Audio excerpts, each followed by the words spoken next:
Muy buenos días desde Perú para Latinoamérica, buenas tardes para España. Por fin llegó el momento estelar de este evento homenaje a nuestra jurista referente, Marina Gascón Avellán. Vamos a tener la oportunidad de escucharla en una conferencia magistral, Motivación y sus enemigos. Pero antes, vamos a referirnos brevemente a su virtuosa trayectoria y algunas de sus principales obras. Marina Gascón Avellán es profesora de Filosofía del Derecho en la Universidad Castilla de la Mancha, España. Su tesis doctoral fue dirigida por Luis Prieto Sanchís y defendida en la Universidad Autónoma de Madrid. Ha realizado estancias de investigación en las universidades de Turín, Génova y Northwestern de Chicago. Marina ha escrito estudios sobre temas muy variados, de filosofía política, por ejemplo, Obediencia al Derecho y Objeción de Conciencia, 1990, sobre bioética, Bioética, Principios, Desafíos y Debates, Alianza, 2008, Justicia Constitucional, Tribunal Constitucional, entre legislación y jurisdicción, 2003. Y sobre todo, argumentación jurídica, la argumentación en el derecho, 2009. Técnica del precedente y argumentación racional, 1993. Argumentación jurídica, 2014. La construcción del precedente en el Civil Law, 2020. Pero sin duda es al razonamiento probatorio a lo que ha dedicado especial atención. Sus publicaciones en este campo son muy numerosas, entre ellas Los Hechos en el Derecho, 1993, tercera edición en el 2010. Concepciones de la prueba, 2003. Motivación de la prueba, 2004. Sobre la posibilidad de formular estándares de prueba objetivos, 2005. Freedom of Proof, 2005. La prueba del nexo causal, 2009. Prueba científica, mitos y paradigmas, 2010. Aproba dos fatos, 2012. Defensa de la regla de exclusión de prueba ilícita. Cuestiones probatorias, prueba científica, un mapa de retos, 2013. Technical Support for a Judge when Assessing a Priori Odds, 2015. Conocimientos expertos y deferencia del juez, 2016. Además, ha abordado la verdad, defensa de los derechos cuando se buscan pruebas, 2020. Ideas para un control de fiabilidad de las pruebas forenses, 2021. Probabilidad, estándares de prueba y oportunidades perdidas, 2021. Prevention and Education, The Path for Better Forensic Science Evidence, 2022. O Problema de Probar, 2023. Ha traducido al castellano El Derecho Dúctil y cotraducido Principia Juris de Luigi Ferrajoli, 2011. Vamos a tener la oportunidad de escuchar a nuestra jurista referente, pero además, en este momento, los invito a formular sus preguntas en nuestro chat.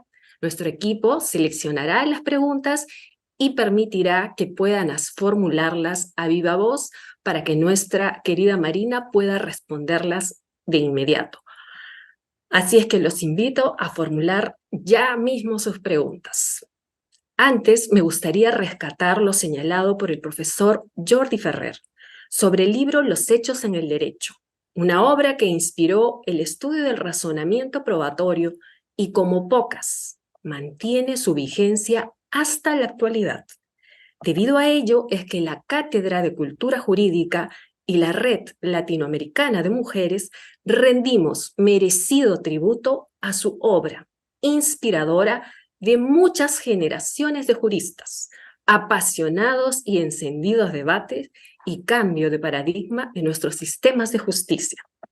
Nuestra jurista referente decía hace 25 años, el juicio sobre los hechos ha pertenecido durante mucho tiempo, sea el ámbito de cuestiones jurídicas no problemáticas, sea una zona de penumbra donde reina el arbitrio judicial. Su obra ha permitido abordar la necesaria exigencia de justificación de las decisiones judiciales e implementar mecanismos para delimitar el contorno del poder de los jueces en la declaración de hechos probados, que nos decía, no puede ser concebida como un momento místico o insusceptible de control racional. Agregaba, si el conocimiento inductivo de los hechos no produce resultados infalibles, ha de introducirse todas las garantías posibles para lograr una mayor fiabilidad en la declaración de los mismos y, en su caso, facilitar su eventual revisión. Todo lo cual desemboca frente a lo que había sido la tradición en una exigencia de motivación. Como no podía ser de otra manera, hoy Marina Gascón nos deleitará con uno de sus temas preferidos, la motivación y sus enemigos. Su título nos sugiere que abordará avances, errores pendientes de rectificar y seguramente retos y desafíos que estamos ansiosos de escuchar. Sin más demora, nuestra jurista referente, Marina Gascón Avellán, adelante. Muchísimas gracias, Vicky Goicoechea, por tus exageradas y amables palabras, que te agradezco de todos modos muchísimo. Bueno, tengo más o menos unos 40 minutos, ¿verdad, Carmen? Si me paso, tenéis que ser condescendientes conmigo. Totalmente. Muchas gracias.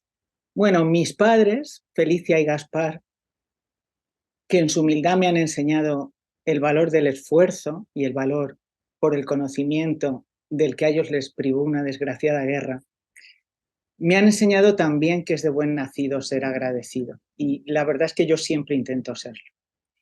Pero hoy me cuesta bastante más de lo que pensaba, encontrar las palabras adecuadas para expresaros a todos, a todas, mi gratitud por este acto. Gracias otra vez, querido Jordi Ferrer, aunque no estés hoy aquí. Y gracias también a la Cátedra de Cultura Jurídica que tan brillantemente diriges por haber acogido este evento. Te doy las gracias de verdad. Has conseguido armar a tu alrededor, allí en la lejana Girona, un espacio de reflexión sobre el razonamiento probatorio que es simplemente fabuloso. Gracias por haber acogido en este espacio de la cátedra este evento de homenaje que no sé si es merecido, pero desde luego a mí me ha conmovido. Quiero dar las gracias de nuevo a quienes han aceptado participar en estas mesas, brillantísimas y brillantísimos colegas y amigos de quienes siempre he aprendido y supongo y espero seguir aprendiendo. Gracias, querida Mercedes Fernández, Mónica Travaglini, Diego de Ibequi. Gracias, Daniela Catino. Gracias, Flavia. Gracias, Jordi. Gracias, Carmen. Gracias, Raquel. Gracias, Florencia. Todas vuestras intervenciones y observaciones de ayer y de hoy sobre mi trabajo han sido más que atinadas. Incluso yo creo que han sido muchas de ellas más atinadas que si las hubiese hecho yo misma. Quiero dar las gracias también a las muchas amigas, a los muchos amigos que nos acompañan desde España y desde los distintos países de esta hermosa parte del mundo que es Latinoamérica, por su paciencia de estar aquí y también por su interés.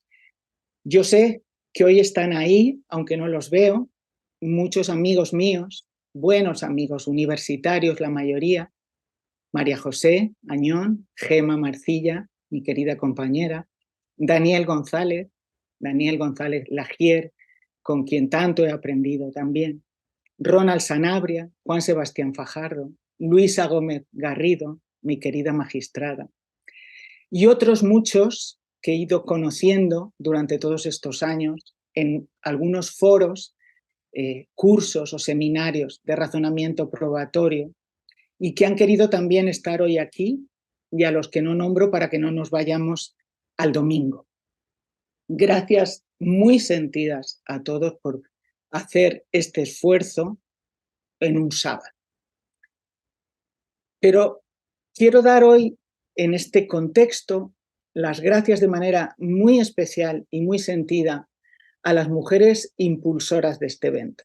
Estoy hablando, naturalmente, de Carmen Vázquez y de Marta Pavón, y a su través a todas las que forman parte de la recién nacida, pero como dicen en mi tierra, que Dios guarde muchos años, Red Latam de Mujeres del Razonamiento Probatorio. Querida Carmen, gracias por organizar este acto con el afecto y con el buen hacer que tú siempre haces las cosas. Pese a tu juventud, hemos recorrido juntas muchas millas en uno de los temas que más nos gusta a las dos, que es el de conocimiento experto en el proceso, ¿no? El de las pericias. Y espero que sigamos haciendo. Gracias también a ti, querida y brillante Marta Pavón. Tus palabras de ayer simplemente me conmovieron, aunque no tuve ocasión de decírtelo en directo. Estoy muy segura, pero muy segura de que con tu energía y con tu impulso vas a hacer que la red juegue un papel importante en el desarrollo de todos estos estudios. Me alegra muchísimo que todas las que conformáis la red me hayáis invitado, me hayáis permitido formar también parte de ella. Me siento bastante orgullosa de ello y no sé, la verdad, si merezco formar parte de un club de mujeres tan talentosas y tan apasionadas, pero también tan jóvenes. En todo caso, os agradezco que me hayáis acogido. Aunque os costó derrotar mi resistencia, Carmen y Marta, a cualquier cosa que se llamase homenaje, la verdad es que estoy contenta de que al final lo consiguierais y hayáis movido este acto que me emociona por muchísimas razones. Me emociona por pura debilidad humana, porque a nadie le amarga un dulce, y creo que hay que ser honesto al decirlo también. Pero también me emociona por motivos, digamos, de tipo intelectual, aunque esto sé que suena un poco pedante. No lo digo por los 25 años de mi libro, que como sabéis cuando me invitasteis yo ni siquiera me había percatado de este dato. Lo digo porque esos 25 años han significado mucho en los desarrollos teóricos y prácticos del razonamiento probatorio. Cuando yo escribí este libro, el tema del razonamiento probatorio era un tema relativamente novedoso entre nosotros. Y hoy, fijémonos dónde estamos. Esta mañana, por gusto, he buscado en Internet el sintagma razonamiento probatorio y argumentación probatoria, y entre los dos la búsqueda arrojaba 8 millones de resultados en castellano. Es obvio que en nuestro espacio cultural, en el espacio de la cultura jurídica de habla hispana, el interés por estas materias ha experimentado, yo diría, un auténtico boom. Y debemos felicitarnos de que así sea, porque si hay un ámbito de la decisión judicial esencialmente problemático y necesitado de moldes racionales, ese es el ámbito de la prueba. Las decisiones sobre los hechos se mueven, desgraciadamente, muchas veces en territorios pantanosos, en ámbitos de esencial incertidumbre. Son, en definitiva, nos pongamos como nos pongamos, decisiones de poder, de un inmenso poder. Y por lo tanto, son decisiones que deben ser guiadas y embridadas con buenas razones. Y bueno, de esto, justamente de esto, es de lo que se ocupa el razonamiento probatorio, de embridar con buenas razones el poder de los tribunales cuando deciden sobre los hechos. Yo diría, creo no equivocarme en esto, que en estos 25 años hemos avanzado muchísimo. Se ha desarrollado una teoría racional de la prueba, a cuyo calor hemos ido aprendiendo la humildad epistémica, si cabe usar esta expresión. Hemos ido aprendiendo que esta humildad es una virtud judicial y en consecuencia hemos entendido también la importancia de la motivación como instrumento de control de la decisión sobre los hechos. Y no solo se ha avanzado de manera impresionante en la teoría, sino que también, creo que es justo reconocer esto, se están produciendo avances muy importantes en la práctica. Los tribunales poco a poco van reabriendo y van reexaminando críticamente lecturas irracionales de numerosos conceptos e instituciones probatorias que se han ido decantando jurisprudencialmente y también doctrinalmente a lo largo del tiempo y que estaban ahí ancladas y bien ancladas. Todos estos avances no son obra de uno, ni de dos, ni de tres. Son el fruto de una empresa colectiva donde no sobra nadie. No sobra la academia, ni sobra la judicatura, ni sobra la fiscalía, ni sobran los abogados, ni sobran los institutos forenses. Ni sobra ningún país. No sobra nadie. Hemos avanzado mucho, pero mucho. Hoy podemos encontrar en casi todos nuestros países estudios magníficos sobre los múltiples temas asociados a los problemas que nos plantea la prueba. Pero aunque hayamos avanzado mucho, también es verdad que queda mucho camino por andar. Sigamos remando todos juntos en esa dirección, porque yo creo que es una empresa, como digo, colectiva, que merece la pena. Nos jugamos mucho, nos jugamos nada menos que la justicia del sistema de justicia. La reflexión que yo quiero compartir hoy con todos ustedes tiene que ver justamente con esa necesidad de seguir avanzando en un asunto que, en mi opinión, marca el reflejo o es un reflejo de dónde estamos y del camino que nos queda por recorrer. Me refiero a la motivación. ¿Qué es motivar? Bueno, no voy a detenerme en algo que creo que resulta obvio. Motivar es un acto de publicidad y es un acto al mismo tiempo de justificación. Es las dos cosas. Motivar una decisión consiste en hacer públicas en el documento de la sentencia las razones que la justifican, las que la presentan a esa decisión como correcta. Por eso la motivación ha sido calificada como un instrumento contra la arbitrariedad y se ha vinculado, esto es un mantra que se repite porque así es, a la ideología del Estado de Derecho. Esa ideología o ese modelo de Estado enemigo del ejercicio arbitrario del poder. Bentham, el gran Jeremy Bentham, lo decía ya hace mucho tiempo y a mí me gusta siempre recordar. Lo que menos se debe temer de los jueces, nos decía él, son los poderes discrecionales que les confiamos, pero a condición expresa de que motiven el uso que hacen de él. Ese freno es suficiente, añadía él, porque les deja toda la responsabilidad. Que motivar contribuye a racionalizar la decisión, yo creo que es algo claro. Es algo que hoy pocos o nadie discute. Motivar permite el control público o ciudadano de la decisión.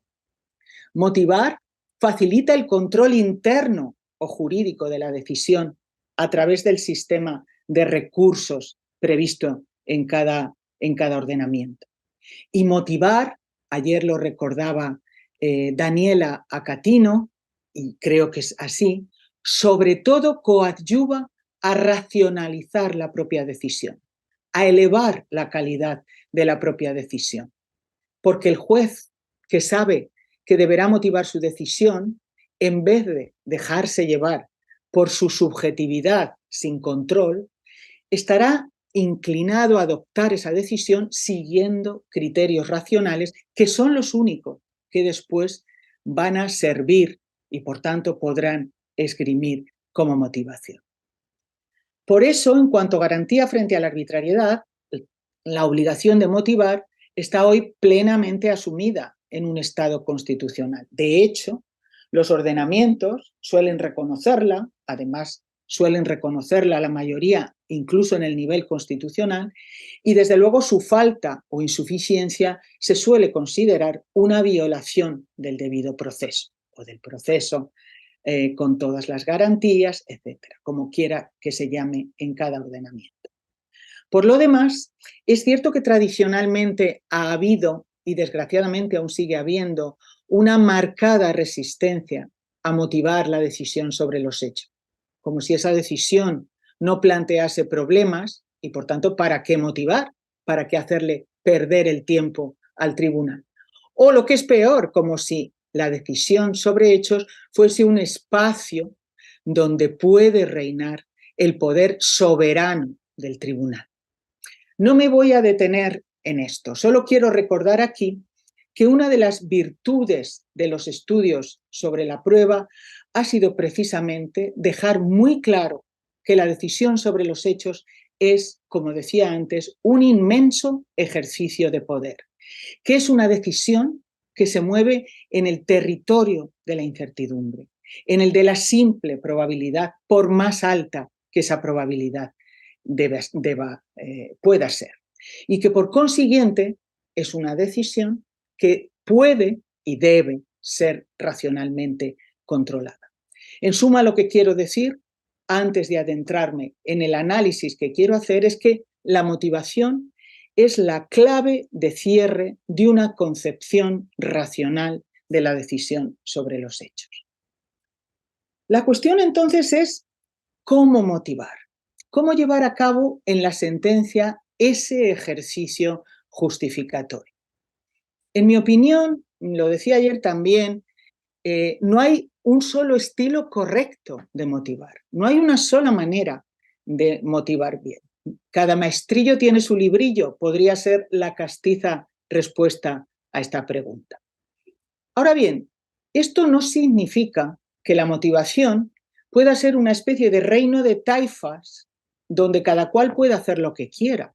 A mí me parece que hay una serie de exigencias de contenido y de forma sin las cuales la motivación deja de ser un eficaz instrumento de control de poder.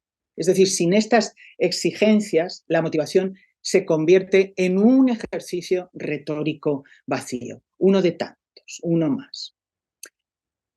Antes de entrar a considerar los elementos de contenido con los que debe tejerse la motivación, creo conveniente insistir en algo. Motivar es volcar en la sentencia todo el proceso de decisión racional. Pero quiero insistir en esto, de decisión racional. Motivar y decidir son dos cosas diferentes y deben mantenerse perfectamente diferenciadas. Ayer salió también esta cuestión en el debate que tuvimos sobre la motivación.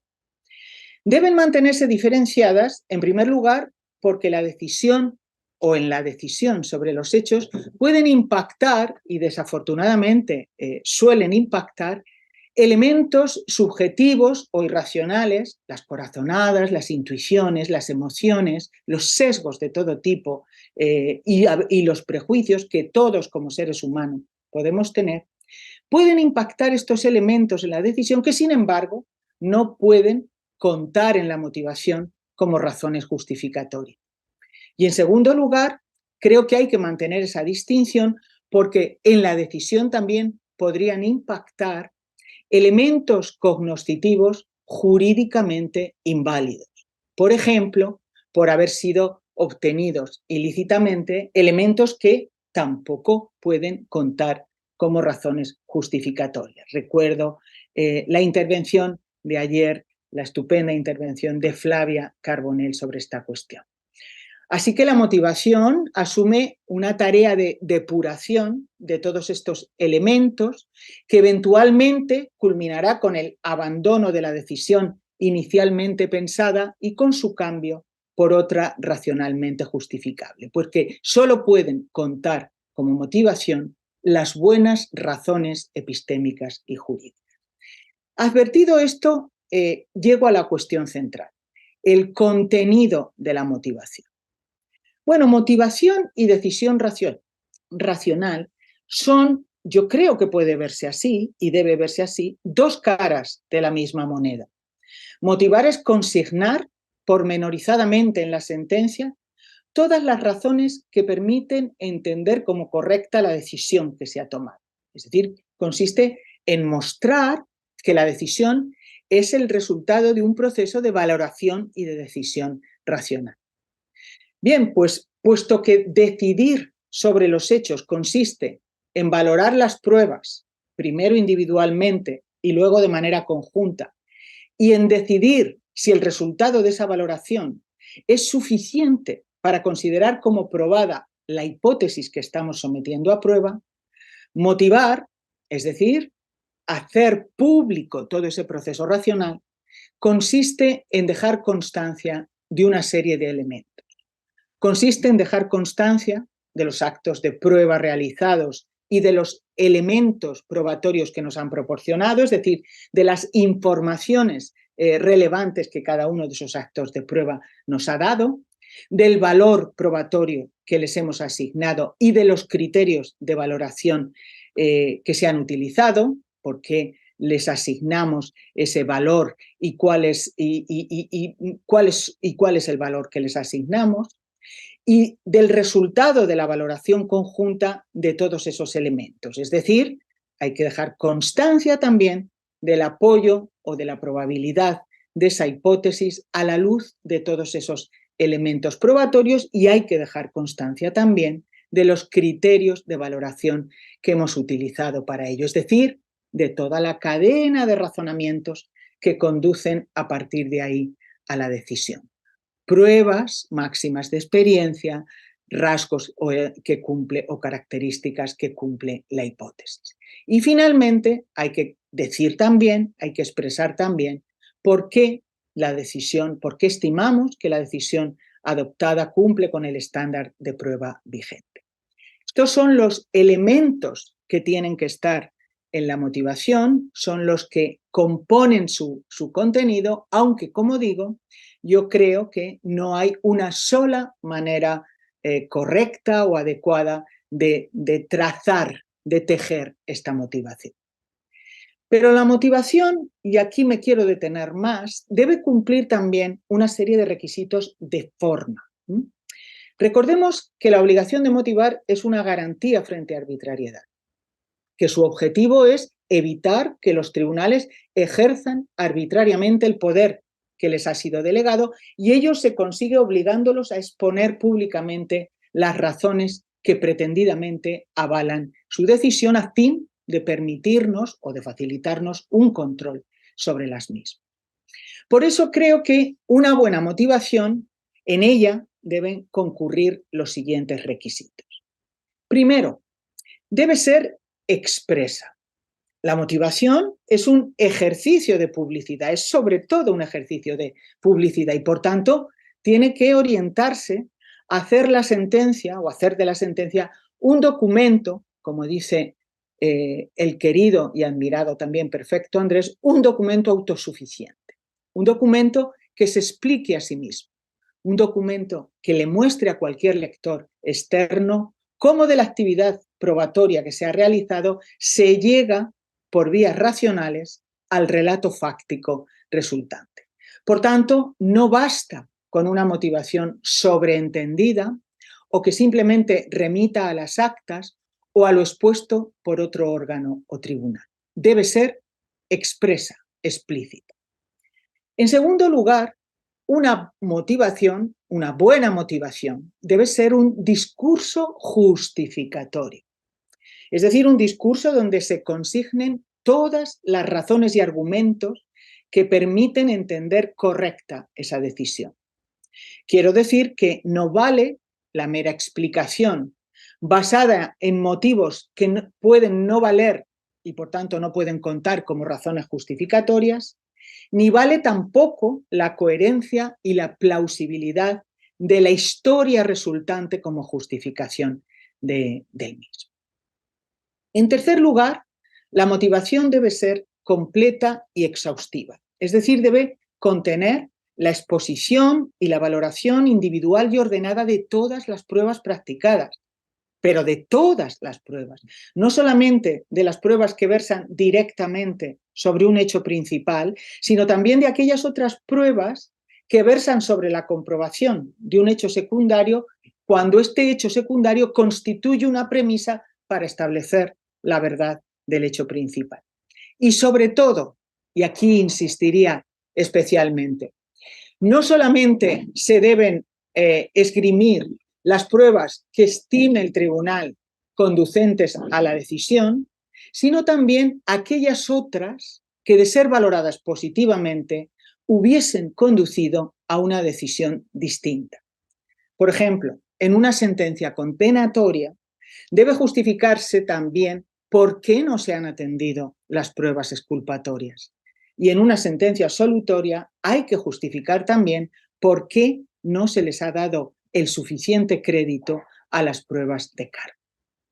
En cuarto lugar, la motivación debe tener una capacidad comunicativa. Una motivación rigurosa no puede equivaler simplemente a motivación extensa, larguísima, prolija, profusa, interminable. Es más, yo diría que algunas motivaciones extensas, pero repletas de retruécanos, de malabarismos argumentativos, no solamente resultan poco comprensibles, sino que además pueden ser una pantalla que encubra alguna arbitrariedad que no nos permita detectarla, ¿no? La motivación es un acto de manifestación de razones, es un acto de publicidad de razones y, por tanto, la sentencia tiene que ser capaz de comunicar esas razones. Por eso coincido aquí con Tarufo cuando decía que es mejor en la motivación, de cara a hacer una buena motivación, huir de los argumentos ad pompam o ad abundantiam y ceñirse a los elementos precisos para hacer racionalmente justificada y controlable la decisión. En suma, la motivación tiene que ser clara, ordenada, precisa y en la medida de lo posible tiene que ser concisa. En línea de principio, yo diría que una motivación que cumple estos 4 requisitos formales a los que me acabo de referir y, por supuesto, que resulte materialmente bien motivada, es una buena motivación, es una motivación válida. Ahora bien, el cumplimiento de todos estos requisitos admite grados y, por consiguiente, tiene sentido preguntarse qué grado de cumplimiento es suficiente para considerar cumplido el deber de motivar. ¿Cuál es el esfuerzo de motivación que ha de hacerse y cuál la calidad de la motivación exigible para considerarla una motivación suficiente? Obviamente la respuesta a esta pregunta pues va a depender de lo exigentes que queramos ser.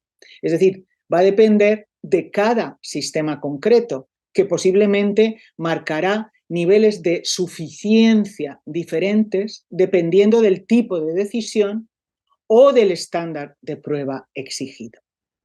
En todo caso, y aun a falta de un análisis más detenido que nos llevara a identificar con más rigor esos mínimos que debiera cumplir una motivación suficiente, yo creo que sí podemos identificar ciertas prácticas y doctrinas jurisprudenciales que en ningún caso deberían ser consideradas como motivación suficiente, salvo, naturalmente, que estemos dispuestos a devaluar por completo el sentido de la motivación. En mi opinión, son prácticas o doctrinas bastante extendidas y arraigadas y por eso me voy a referir a ellas como los enemigos de la motivación. ¿Cuáles son estos enemigos de la motivación, si me permitís usar este nombre? En primer lugar, la doctrina y la práctica de la llamada motivación tácita o implícita, que es una práctica que quiebra, que va contra la exigencia formal de motivación explícita. Esta práctica tiene lugar cuando, pese a que no existe un discurso motivatorio, es decir, el tribunal simplemente no ha motivado, se mantiene, no obstante, que el hecho de que no se haya explicitado la motivación no significa que no exista. No está en lo que se viene a decir, pero existe. Esta práctica se admite, se dice muchas veces, porque, bueno, con un poco de atención puede inferirse las razones a partir de la lectura de la sentencia. Así sucede, por ejemplo, un ejemplo de este tipo de práctica, cuando el tribunal sostiene que, aunque la sentencia no contiene manifestación expresa, leo literalmente un fragmento jurisprudencial, aunque la sentencia no contiene manifestación expresa del juicio que ha llevado al juez a adoptarla, ello no significa que carezca de motivación, puesto que la lectura de la sentencia revela de manera suficiente, aunque sea implícita, eso sí, las razones y el discurso lógico que determinaron la decisión judicial. A veces los pronunciamientos o las expresiones de este tipo de prácticas son, en mi opinión, más fuertes. Por ejemplo, cuando una sentencia en la que tan solo expresa la fuente probatoria de la que se ha valido el tribunal para adoptar la decisión, las declaraciones de la víctima, solo se ha valido de esa prueba y simplemente sugiere que es creíble. No obstante, se considera suficientemente motivada porque, dice el tribunal, no es lo decisivo el detalle o la claridad en la expresión de los motivos, sino su propia existencia. Ahí lo dejo, como se suele decir ahora. El problema con este tipo de prácticas es que, en mi opinión, se defrauda totalmente el sentido y la función de la motivación, que es permitir un control del ejercicio arbitrario del poder. Si no se expresan las razones que apoyan la decisión, pues difícilmente podrá decirse que la decisión se somete a un control público y difícilmente podrá ejercerse sobre ella también un control jurídico posterior mediante los recursos que procedan. La motivación implícita yo creo que es, en realidad, y así habría que llamarla, una motivación inexistente. Una motivación o una técnica, una doctrina jurídica que permite considerar motivado lo que en rigor carece de toda motivación. El segundo enemigo diría que es la motivación por remisión, que también quiebra la exigencia formal de motivación explícita. La motivación por remisión tiene lugar cuando se admite como suficiente motivación la remisión a la que ya ha hecho otro órgano distinto al que está motivando. La jurisdicción de apelación, por ejemplo, rechazando un recurso, puede limitarse mediante esta técnica a hacer suyos los motivos de la decisión tomada en la instancia. Suele decirse que esta práctica se admite porque el tribunal comparte las razones que ya ha dado la instancia, está de acuerdo con la decisión que tomó la instancia, comparte sus razones y le ahorra tiempo. ¿Para qué repetir si se está de acuerdo en todo? Sin embargo, yo creo que esto plantea un problema. En línea de principio, me parece a mí que es verdad que no hay nada malo en motivar así, en motivar por remisión, porque es perfectamente posible que el órgano que debe motivar comparta efectivamente las razones del órgano al que remite. Lo que ocurre es que existe un riesgo cierto, un peligro cierto, y es que esta práctica, al facilitar enormemente el cumplimiento del deber de motivar, pues puede estimular la conformidad del juez con los razonamientos que ya expuso la instancia, por débiles e insuficientes que estos sean, omitiendo de este modo pues un esfuerzo argumentativo que tal vez podría haberle conducido a depurarlos e incluso a abandonarlos y con ellos quizás también a abandonar la decisión que soportan, es decir, a cambiar esa decisión por otra distinta. En suma, yo creo que esta práctica puede propiciar, y este es su peligro, que se asuman decisiones poco satisfactorias por lo facilísimo que resulta remitir a su motivación en otra instancia. Pero naturalmente la consecuencia de este modo de actuar, de este peligro cuando se cae en él, es muy grave porque fijémonos en que lo que está sucediendo en esos casos es que se hurta al recurrente su derecho al recurso, que de este modo habrá quedado reducido a la nada. En todo caso, y más allá del riesgo señalado, yo creo que hay supuestos en los que la motivación por remisión directamente no es aceptable. No lo es, me parece, cuando el órgano al que remite el órgano que está formalmente motivando sencillamente no ha motivado. Y esto no sucede en pocas ocasiones. No es tampoco aceptable cuando ha motivado, pero la motivación resulta muy difícil de conocer o comprender. No están claras las razones. Y no es aceptable tampoco cuando la motivación a la que se remite sencillamente no puede contar como motivación. Por ejemplo, esto es lo que sucede cuando un juez de garantías, autorizando una intervención en un derecho a petición de la policía, por ejemplo, unas escuchas telefónicas, remite a los motivos expresados por la policía en su escrito de solicitud. O sea, remite como motivación justamente a los motivos que ese tribunal o ese juez debe controlar. En tercer lugar, estaría como enemigo de la motivación lo que yo llamaría la motivación ornamental, porque hay un discurso motivatorio, pero no es un discurso justificatorio.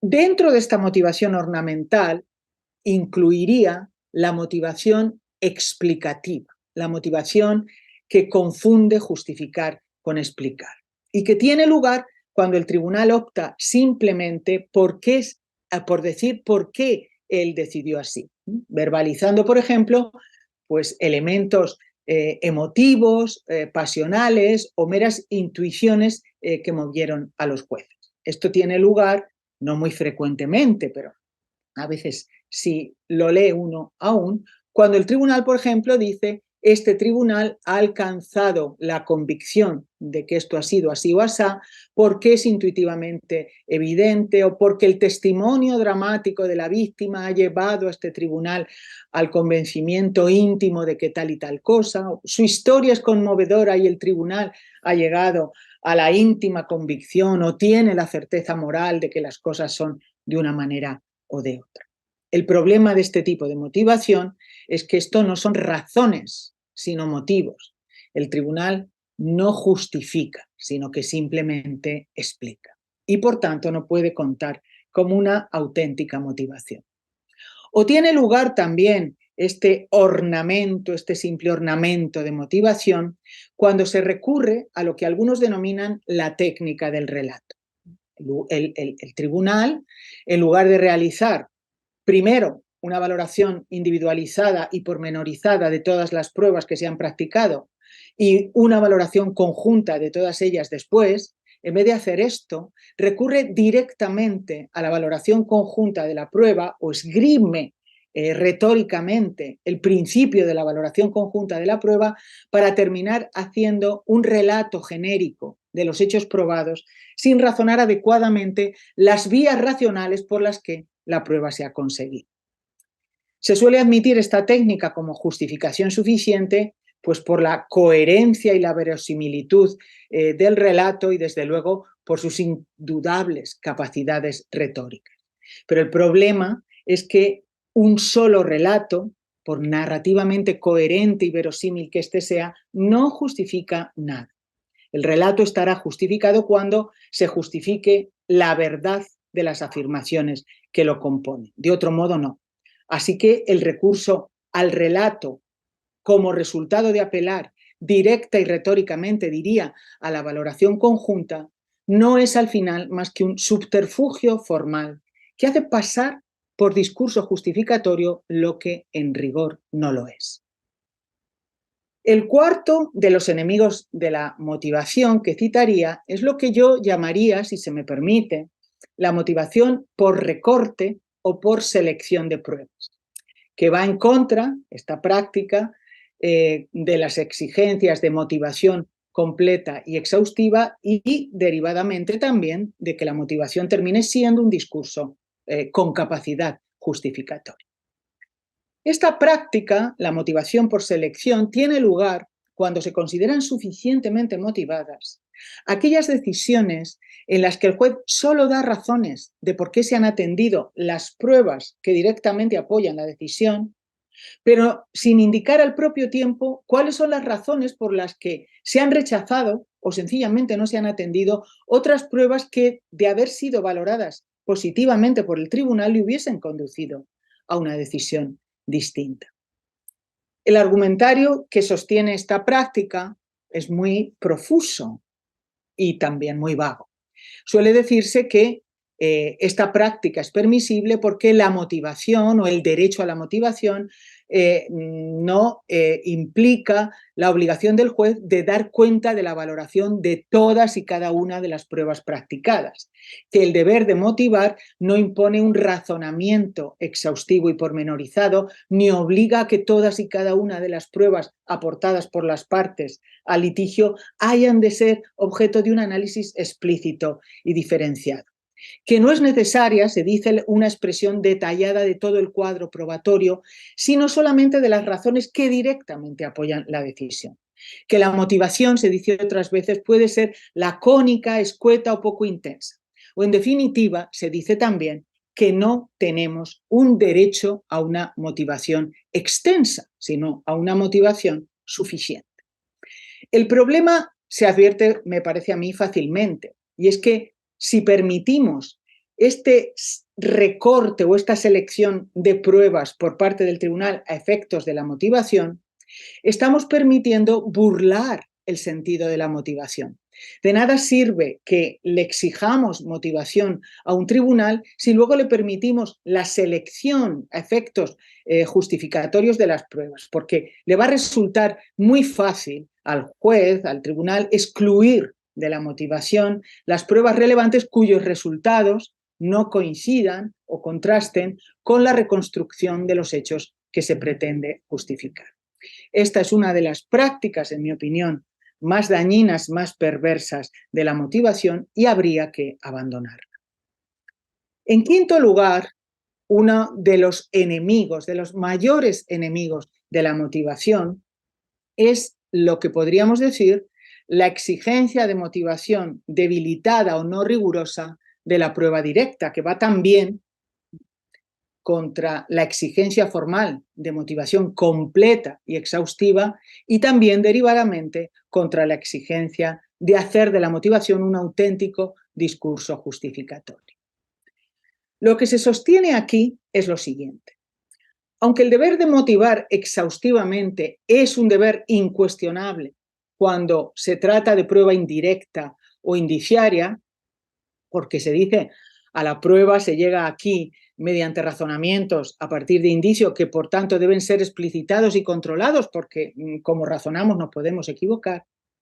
Esta obligación de motivación rigurosa se debilita enormemente cuando estamos ante una prueba directa.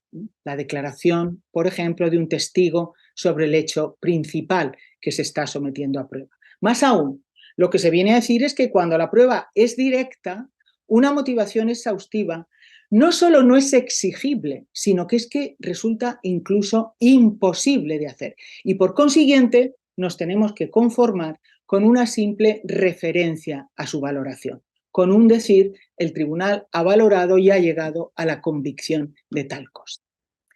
Esto es así, esta es la clave, la razón por la que se sostiene esto, porque en la prueba directa, se dice, la convicción, esta es la terminología que se emplea, deriva de las expresiones que el juez, de las impresiones, perdón, que el juez obtiene en la inmediación de la declaración. Impresiones que naturalmente son inefables, incomunicables, incomunicables y, por tanto, no pueden comparecer en la motivación. Es un problema muy sabido que tiene que ver con otro problema central y más radical, que es la manera de entender o de interpretar el funcionamiento y las virtudes del principio de inmediación y derivadamente y en conexión con ello, la manera de entender, de darle un significado al principio de libre convicción. De libre valoración, no me voy a detener en ello. El problema en este caso, de todos modos, es muy grave, porque con esta doctrina, consistente, como digo, en decir, bueno, cuando la prueba es directa, realmente no se puede pedir mucho porque es que no se puede motivar. El problema es que quedan sin motivar amplísimas áreas de la decisión sobre los hechos. La credibilidad de los testigos queda fuera de toda exigencia de motivación y, por tanto, muchas veces de las posibilidades de revisión, lo que resulta especialmente grave si tenemos en cuenta que la prueba testifical es muy importante y que en ocasiones, además, solo contamos con una prueba de este tipo. Por último, la motivación, lo que llamaría la motivación incomprensible, críptica, farragosa o difícil de entender. Esto no es una doctrina que se sostenga, evidentemente nadie sostiene que la motivación puede ser así, ni que es una virtud motivar de esta manera, pero sí es, desgraciadamente, una práctica frecuente que a veces llega a extremos increíbles y que, sin embargo, se acepta o no se denuncia, no se censura la misma. La sentencia, como dije antes, es un acto comunicativo. La sentencia tiene que poder entenderse. Nosotros tenemos que poder entenderla y, naturalmente, los jueces en vía de recurso tienen que poder entender. Pero lo que a veces sucede, lo que demasiadas veces sucede, es que las sentencias usan un lenguaje muy oscuro y un estilo de redacción farragoso, a veces mal puntuado. Hay que recordar aquí el gusto muchas veces de los tribunales por los párrafos infinitos sin un punto y una coma, a veces mal ordenados los argumentos, con un zigzagueo argumental, etc. Muchas veces, además, confundimos la buena motivación con la motivación simplemente larga, profusa o interminable, pero la motivación, como decía antes, no tiene por qué ser larga, o no siempre habrá casos en los que deba serlo, pero no tiene por qué ser así. Ello no la hace mejor. Por lo demás, es verdad, hay que reconocer esto, que las bases de datos jurisprudenciales han contribuido a acentuar este vicio, han potenciado de una manera increíble el corta y pega jurisprudencial. Digámoslo una vez más, la motivación tiene que ser clara, ordenada, precisa y, en lo posible, concisa. Y en relación con esto, quisiera hacer una simple observación. Hoy se habla mucho de la necesidad de llevar el lenguaje judicial a la gente, de traducir las sentencias a un lenguaje comprensible. No me quiero detener en esto, pero simplemente decir que, en mi opinión, no se trata de vulgarizar la sentencia, aunque no me parece mal ciertas prácticas que han emprendido algunos tribunales de explicar paralelamente el contenido de algunas sentencias, de algunas de sus sentencias más polémicas, para hacerlas comprensibles a la mayoría. Pero no se trata de vulgarizar la sentencia, no me parece que este sea el camino. De lo que se trata simplemente es de transcribir con orden, claridad, precisión y concisión las razones que el órgano ha tenido para adoptar la decisión. Hay que evitar las oscuridades que son evitables, pero sin perder el rigor. Mundo aparte, naturalmente, es todo lo que se refiere a la motivación de las pruebas periciales, pero como hemos hablado antes largo y tendido de algunas de estas cuestiones, y como el tiempo se me acaba, no me quiero detener aquí. Me quiero, más que detener, terminar refiriéndome a una cuestión fundamental de alcance práctico. ¿Para qué? Lo que he reflejado hasta ahora son una serie de exigencias que yo creo, formales, que yo creo que tiene que cumplir la motivación, y de incumplimientos o de doctrinas que suponen un incumplimiento de esas exigencias y que deberíamos, por tanto, abandonar.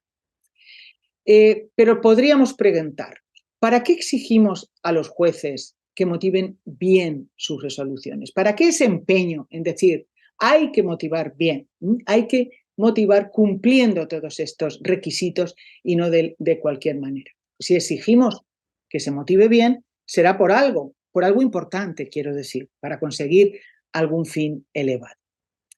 La obligación de motivar, lo he recordado antes, ¿no?, suele presentarse como un instrumento de lucha contra la arbitrariedad judicial. Por tanto, tiene un incuestionable valor institucional que se vincula a la ideología del Estado de Derecho, en la medida en que, a fin de cuentas, lo que pretende es que los jueces ejerzan racional y no arbitrariamente el poder que se les ha delegado.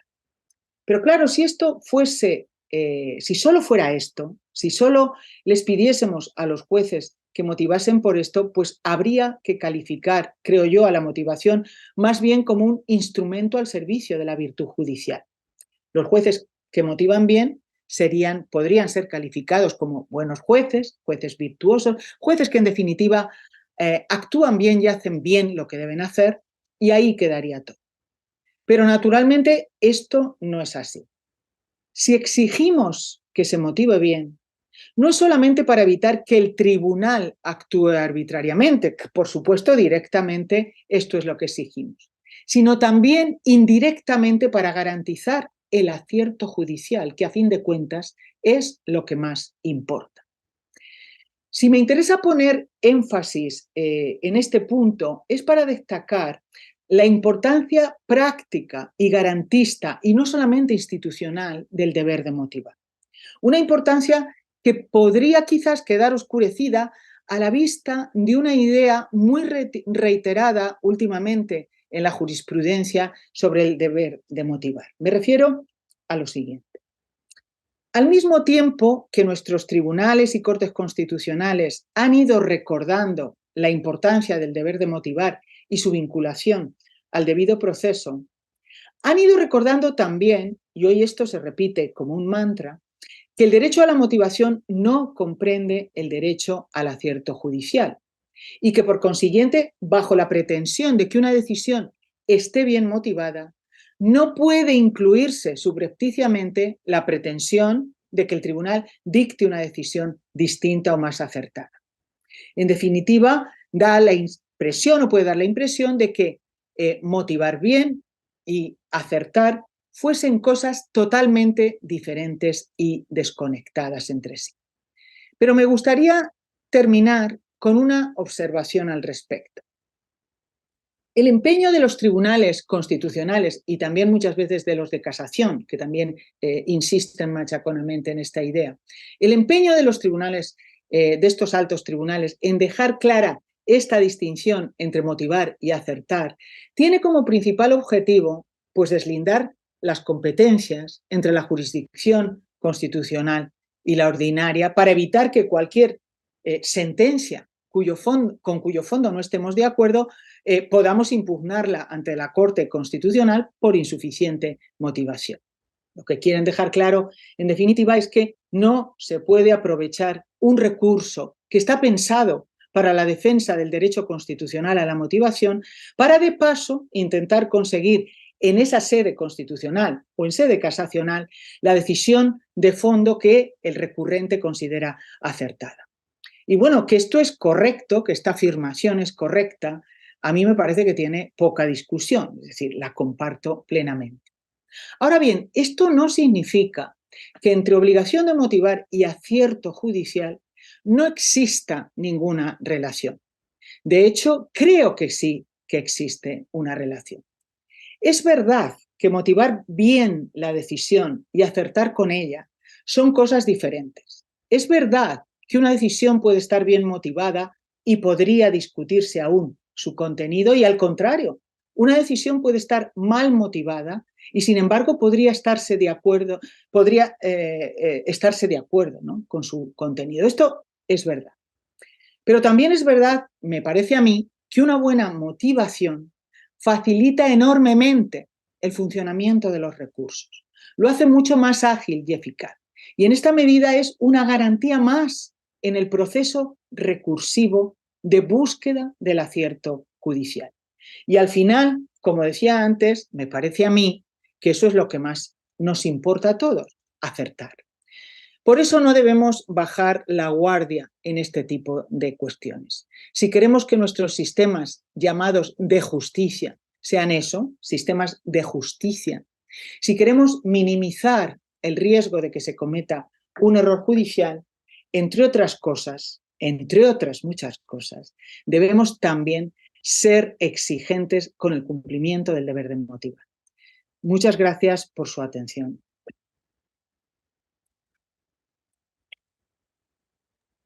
Muchísimas gracias, Marina. Todos expresamos nuestro agradecimiento por tan brillante exposición con un caluroso aplauso. Hemos podido apreciar tus reflexiones profundas sobre un tema que nos habías anunciado es uno de tus preferidos. Y como no podía ser de otra manera, tu exposición ha sido clara, precisa, concisa, para que el público que hoy nos acompaña pueda comprenderte, así no esté tan involucrado en los temas que hoy nos apasionan.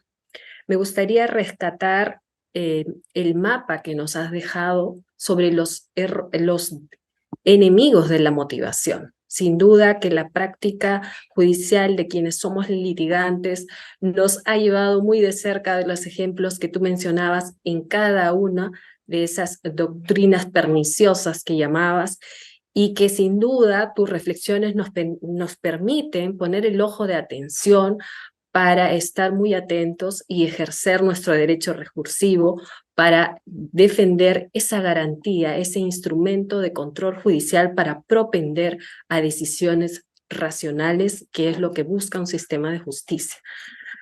Sin más, quiero dar pase para las preguntas de nuestro público que está esperando ser escuchado. Así es que, por favor, me pueden anunciar quién sería la primera persona para poder darle el pase. Tenemos a Bruno Tapia, que ahora se le habilita el micrófono.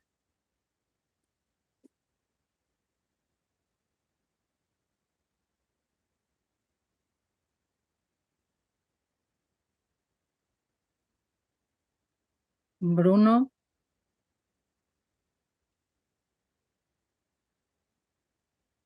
No sé si está ahí y puede habilitar el micrófono.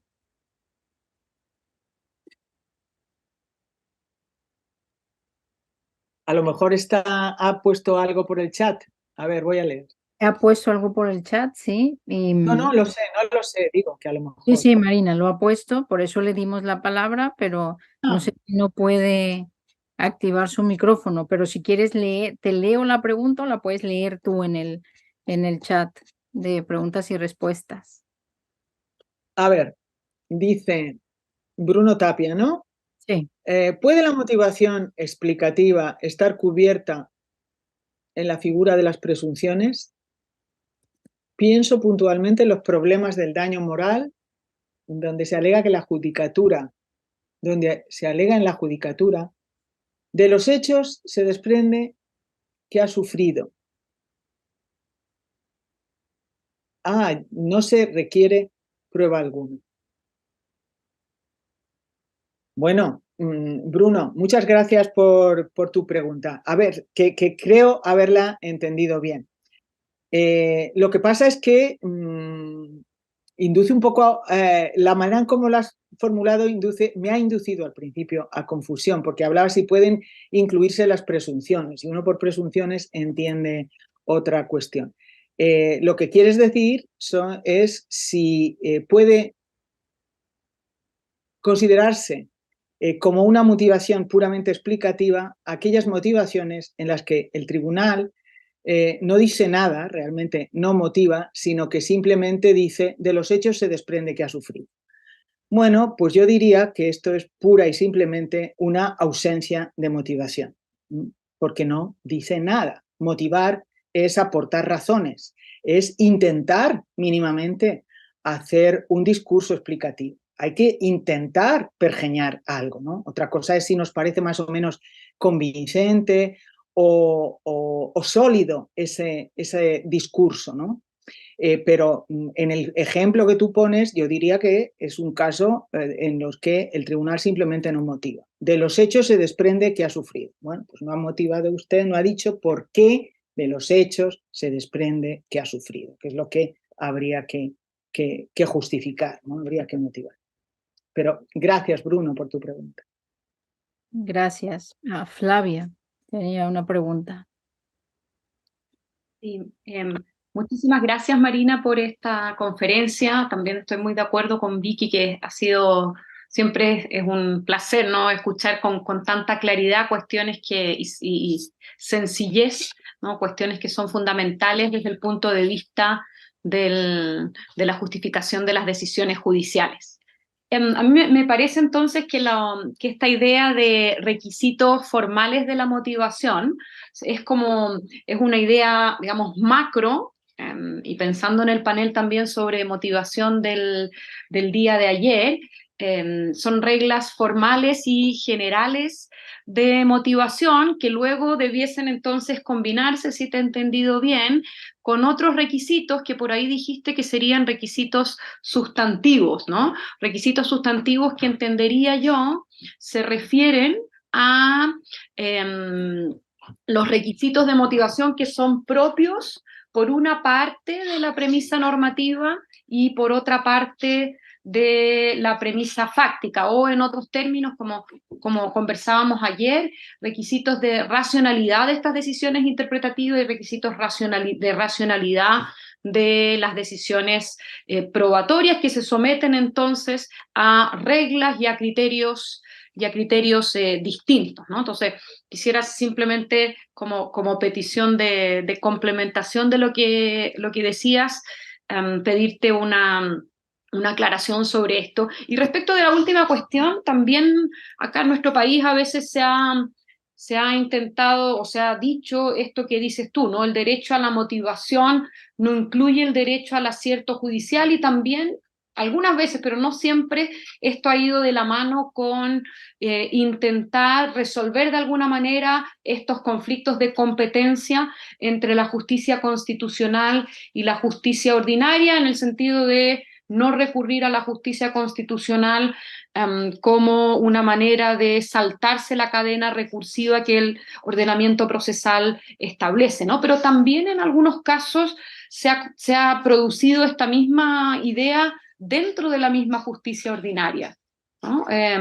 Esta idea del derecho a motivar no incluye el derecho al acierto judicial, y se ha hecho, me parece, como una manera de, no sé si será simplemente que por flojera, ¿no? Que no quieren analizarlo bien, ¿no? Pero esta frase a veces de la determinación de los hechos corresponde a los jueces de fondo, ¿no? Y por lo tanto, que a usted no le guste la manera en que ellos han sido determinados de acuerdo al sistema de libre valoración racional de la prueba, no significa que usted pueda ahora solicitar, sobre todo en sede de casación, en el fondo, esta revisión. Entonces, eso por una parte, y en segundo lugar, con en relación con este mismo punto, ¿no? Me parece que esta idea de motivar bien y acertar también está recogida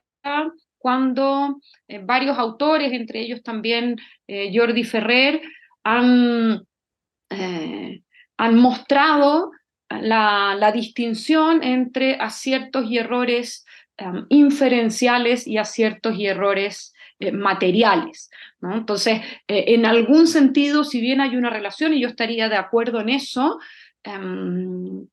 la distinción puede servir, ¿no? De base para identificar también estos tipos de errores de los que podría adolecer la justificación de una decisión. No sé si fui clara en lo que quise decir, pero muchas gracias por tu presentación. Muchísimas gracias, querida Flavia. Pues empiezo por la última cuestión, más que nada por hacer una aclaración. Yo es que creo que la distinción está bien trazada, bien formada, y que es oportuna y hay que hacerla. Es decir, una cosa es motivar y otra cosa es acertar.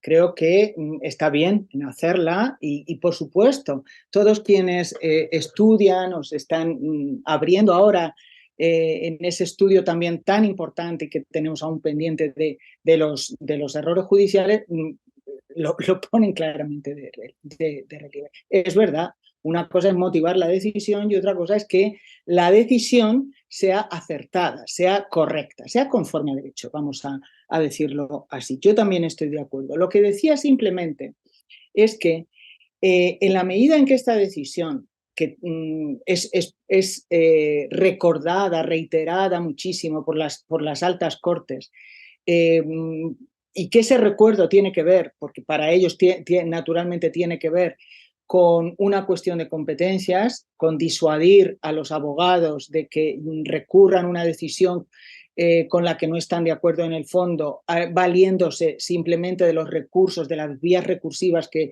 hay en el sistema para luchar contra la deficiente o insuficiente motivación. Como esto es algo en lo que se insiste tanto, muchas veces da la sensación de que es que no tienen nada que ver. No, son distintas, pero tienen que ver. Lo que yo, en mi opinión, y creo que merece la pena recordar que hay una conexión, que, no es que la motivación no es un adorno si consideramos lo que más nos importa en el sistema, que es que se produzcan decisiones acertadas, huir de los errores judiciales. La motivación no es un adorno, porque aunque solo con una excelente motivación no vamos a evitar que se produzcan errores, desgraciadamente no lo vamos a evitar, hacen falta muchas más cosas y probablemente a lo más que podemos aspirar es a minimizar el número de errores que se producen, pero no a evitarlos.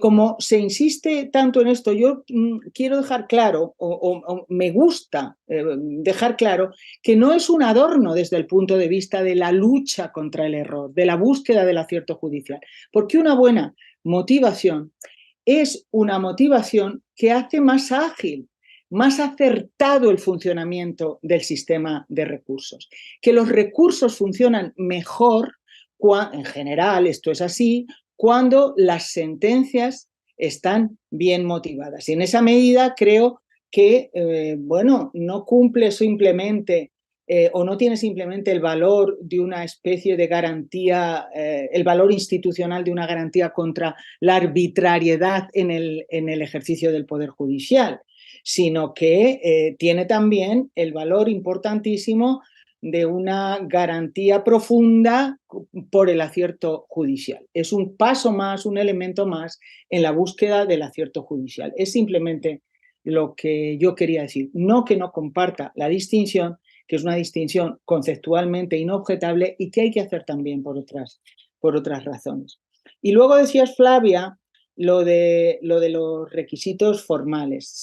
Decías tú con una expresión muy atinada, si sería una especie de formato macro en el que luego se meten los requisitos sustantivos. Sí, solamente me he fijado en esos requisitos formales y no he entrado a la cuestión de las cosas del contenido, porque creo, lo que yo quería poner de manifiesto en esta intervención es que hay una serie de prácticas que no son solo malas prácticas, sino que son prácticas avaladas por doctrina, es decir, tienen como una especie de respaldo doctrinal, respaldo institucional, respaldo argumentativo, y por tanto se hacen fuertes y de hecho están bastante extendidas y tienen larga data. Hay una serie de prácticas que tienen que ver con el incumplimiento de requisitos formales, pero que sin embargo, aunque se trate de requisitos formales, son importantísimos a la hora de evaluar si una motivación es suficiente o no. Porque vamos a ver, aquí lo que interesa es saber para qué le hacemos a los tribunales, a los jueces, motivar, porque si va a ser para hacerles perder el tiempo, mejor que no les exijamos nada. Confiemos en ellos, defiramos a la decisión completamente a lo que ellos tengan a bien hacer y no les pidamos ninguna explicación. Pero naturalmente esto no es así. Lo hacemos porque decimos, bueno, queremos verificar que en espacios de incertidumbre, como es el caso, porque estamos hablando de la decisión sobre los hechos, en espacios de incertidumbre, bueno, pues el tribunal ponga negro sobre blanco en el documento de la sentencia las razones por las cuales considera justificada, acertada la decisión que ha tomado y las haga públicas, las someta a escrutinio público de todos los ciudadanos y sobre todo de los eventuales tribunales que en vía de recursos pudieran tener que conocer esa decisión. Entonces, como la motivación, no obligamos a los jueces a motivar para nada, sino para que la motivación es para esto, pues me parece que tiene sentido identificar estas prácticas que quiebran requisitos formales, elementos formales, puramente formales, de formato macro, como tú has dicho, de la motivación, pero que anulan por completo el sentido, el fin que tiene la motivación. Porque si yo permito eso que se llama la motivación implícita, hay grados naturalmente, no vamos a abrir ahora ese melón, pero si yo permito dar por suficientemente motivada una decisión que no lo está, que no hace explícita las razones, pero digo, bueno, lo que pasa es que no están, pero sí que están, no se ven, pero existen, no las ve usted, pero están ahí. Y si le presta un poco de atención y hace un esfuerzo inferencial, verá cómo las capta. Bueno, las capto yo de una manera y el otro de otra manera. Además, si existen, póngalas, hágalas explícitas en la sentencia, que ese es su deber. No me haga a mí trabajar después, en fin. Este tipo de prácticas, o como decía, bueno, el peligro que tiene la práctica de la motivación por remisión, porque todos sabemos que, bueno, si es una práctica tan fácil, pues puede haber quien ceda a la tentación de decir, buah, ni me miro la cosa, confirmo la decisión de la instancia y remito a sus propios fundamentos, es decir, remito a su motivación. Y aquí paz y después gloria. Esto es grave y por tanto tenemos que tener alertas frente a estas cosas. O esa otra práctica a la que yo he llamado, porque me parece, bueno, que es expresivo, motivación por recorte o por selección, que también se hace muchas veces. Yo he leído muchas veces sentencias en las que simplemente el tribunal hace un buen ejercicio analítico y expositivo de las pruebas, por ejemplo, de cargo, y dice cómo las ha valorado y cómo todo ello le conduce a la decisión, pero no dice ni mu, se calla por completo sobre las pruebas, sobre el resto de las pruebas que podrían haberle conducido a una decisión distinta si hubiesen sido valoradas positivamente. Esto no puede ser, nadie puede considerar bien justificada esta decisión. Y no podemos seguir avalándola con el discurso de que es que el derecho a la motivación no exige que los jueces nos hagan ahí un manual de la sentencia, ni expongan con detalle y con pormenor todo esto. No, si una cosa es no exponer con longitud infinita y con pormenor todo el razonamiento, pero claro, lo que no puede ser tampoco es que se haga un recorte de todo el cuadro de pruebas y se dejen solo en la motivación aquellas pruebas que apuntan directamente a la decisión que yo estoy justificando. Y así con todas. ¿Qué decir ya de esta idea de que las pruebas personales, las testificales, bueno, que no pueden aquí el tribunal motivar porque es que se ha convencido en la inmediación, bajo el paraguas de la inmediación, de la veracidad o de la mendacidad de lo que el testigo está declarando. Este tipo de cosas es irracional. Y lo que he querido simplemente hacer es decir, bueno, aquí la clave está en esto que denominan todos los tribunales de todos nuestros sistemas la motivación suficiente. Claro está, no se puede exigir una calidad extrema, no se puede exigir un pata negra, pero hay que exigir algo.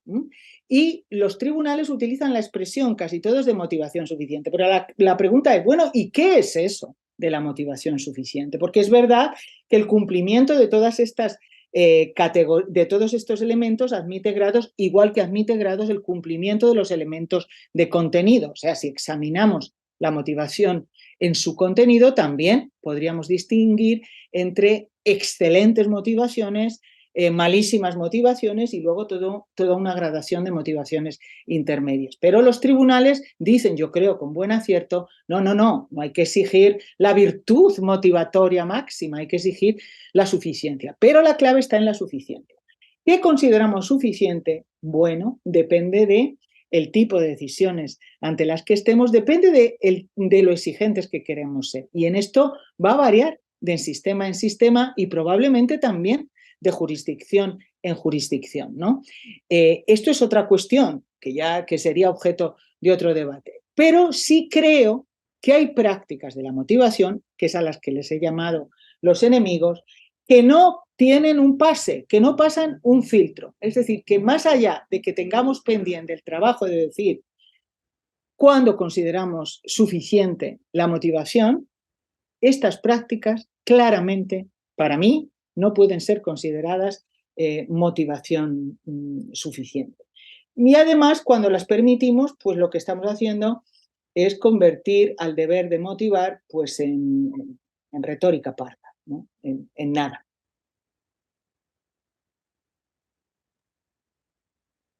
Y bueno, pues Muchas gracias.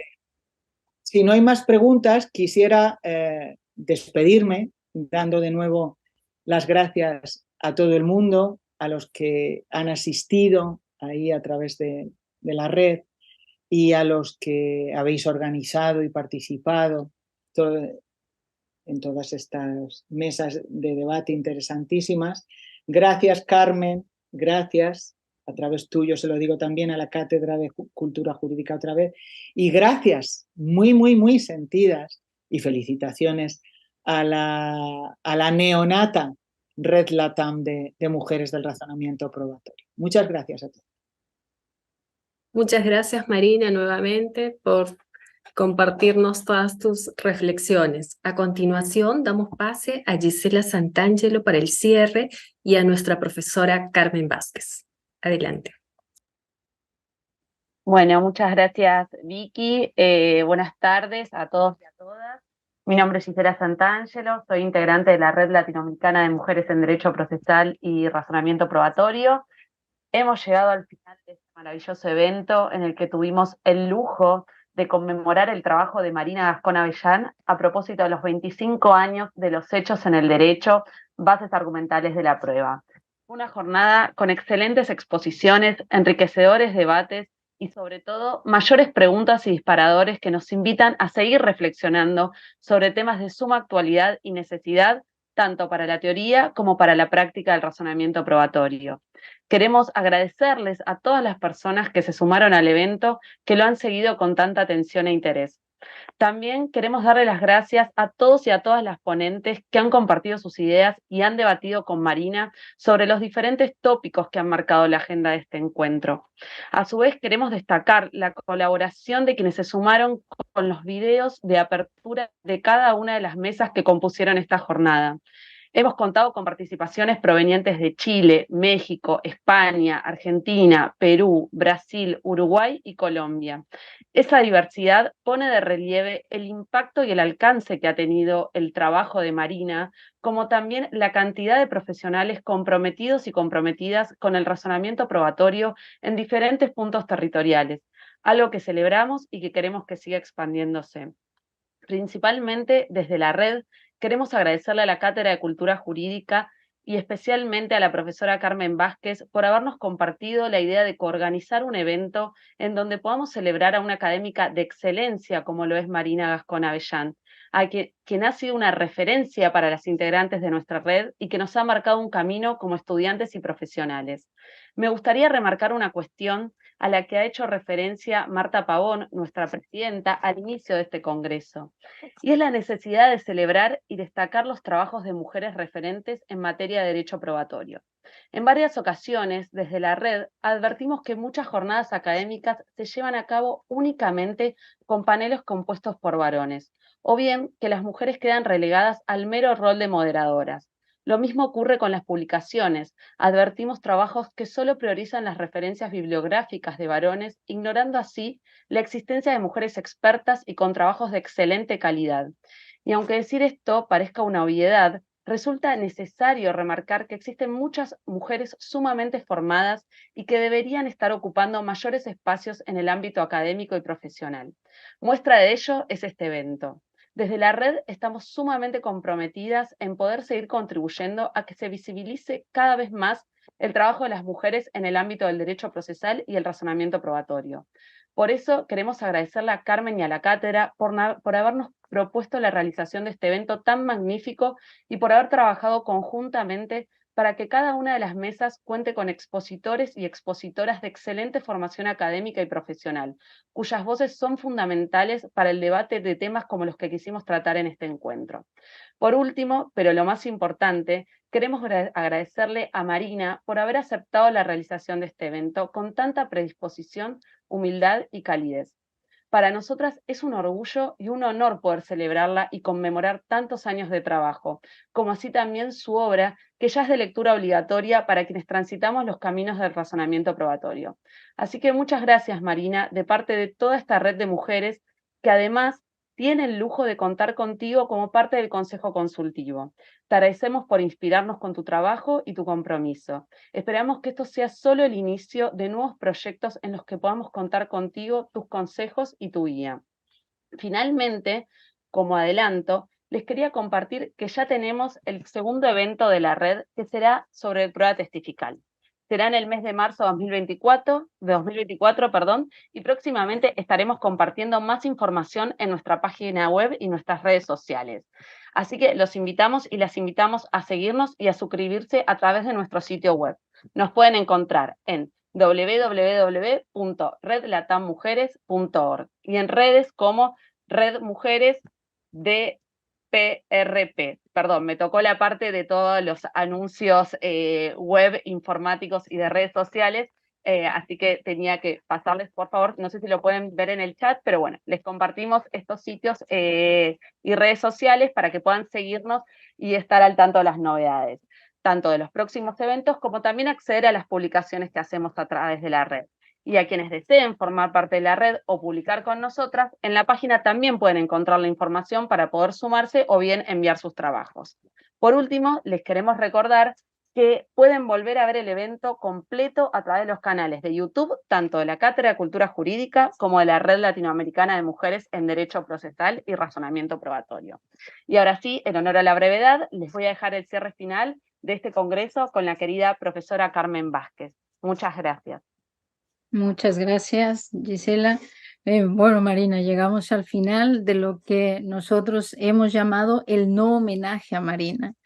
Y el no homenaje a Marina, precisamente como tú ya lo contabas antes durante tu presentación, precisamente porque una de tus características, que es la sencillez, nos dijiste, me abruma que se piense en un homenaje para mí. Me da muchísimo gusto y me hace muy feliz saber que lo has disfrutado, que te ha incentivado a seguir pensando y que te olvidaste de ese sentimiento, de esa sensación de estar abrumada. Como has visto, Marina, todas las ponentes y los ponentes también te han hecho saber lo referente que eres para nosotros. La mayoría de nosotros llegó a ti a través de la tesis doctoral o de alguna tesis de maestría, y ese también fue mi caso. Yo leí tu libro en el 2007 y ahora me he dado cuenta que hace 15 años de esto. Tú decías, Carmen, siendo tan joven y no sé qué, pero cuando uno va echando cuentas ya no se siente tan joven como cuando leyó ese libro. Para mí siempre fuiste un referente por muchísimas razones, entre otras porque, por ejemplo, yo empecé en la carrera académica en el ámbito de la bioética. Fueron mis primeros pininos en la bioética. Y después, cuando entré a hacer la maestría en la Universidad Nacional Autónoma de México, para identificar un tema de maestría, me recomendaron leerte a ti, a Tarufo y a Jordi Ferrer. Y ahí, desde luego, mi vida cambió.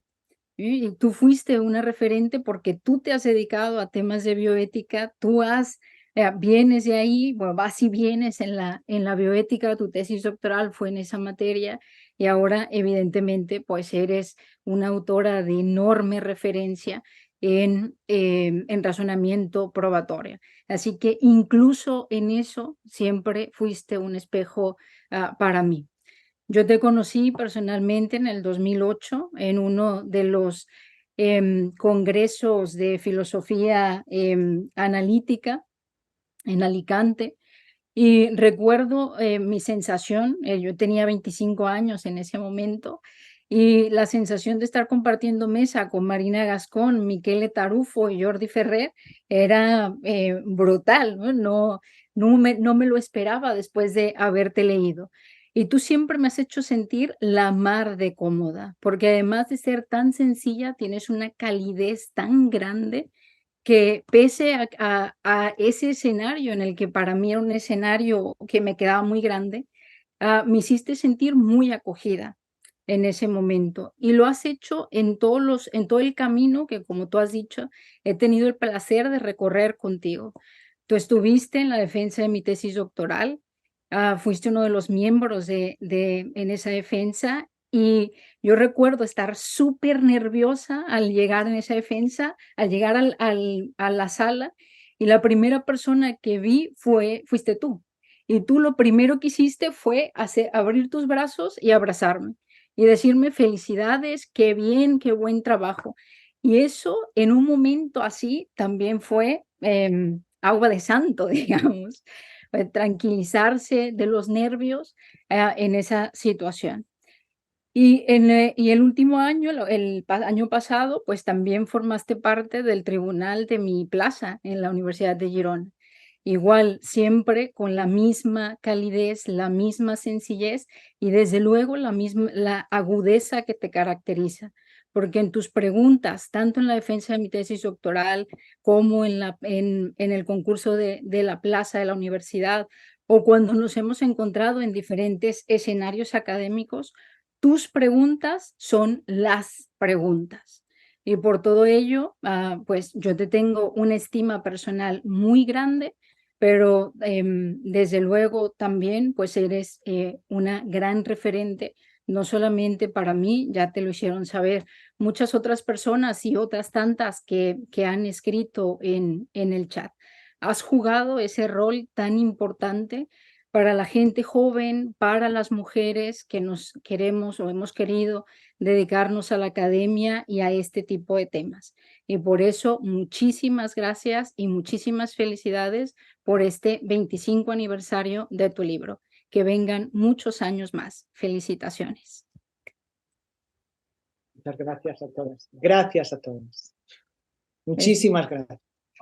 Muchas gracias a todos. Carmen, por tus palabras. Gracias a todo el mundo.